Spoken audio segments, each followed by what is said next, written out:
ভিডিওর ক্যাপশন থেকে আপনারা বুঝতে পারছেন আজকে আমরা বাংলাদেশের কোন অ্যাডটি নিয়ে কথা বলবো। কথা না বাড়িয়ে আমরা পুরো অ্যাডটি আগে দেখে আসবো, তারপর এই অ্যাডটি নিয়ে আমরা বিস্তারিত আলোচনা করব।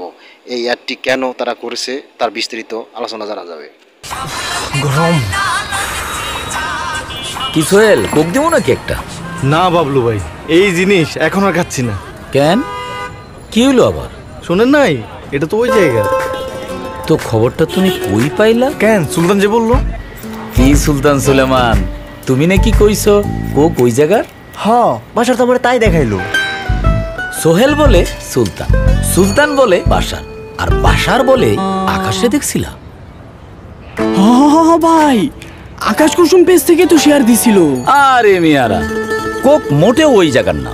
138 বছর ধরে 190টা দেশে লোকে কোক খায়। তুরস্কে খায়, স্পেনে খায়, দুবাইতে খায়, আর ফিলিস্তিনে তো কোকের ফ্যাক্টরি আছে। এই বাচ্চু, কোক দে। কোকে একটা ঢোক দেন, তারপর একটা সার্চ দেন। আমি এই কুলাঙ্গার সম্পর্কে কিছুই বলবো না, আপনারাই বলবেন, কমেন্টে করে যাবেন যে এই কুলাঙ্গারের জন্য কি শাস্তি দেওয়া যেতে পারে। এই কুলাঙ্গারকে শুধু বয়কট নয়, একে বাংলাদেশ থেকে বের করে দেওয়া উচিত। এই কুলাঙ্গারকে দিয়ে চিনে রাখতে হবে, এরা জাতির শত্রু, এরা ইসলামের শত্রু, এরা মুসলমানের শত্রু।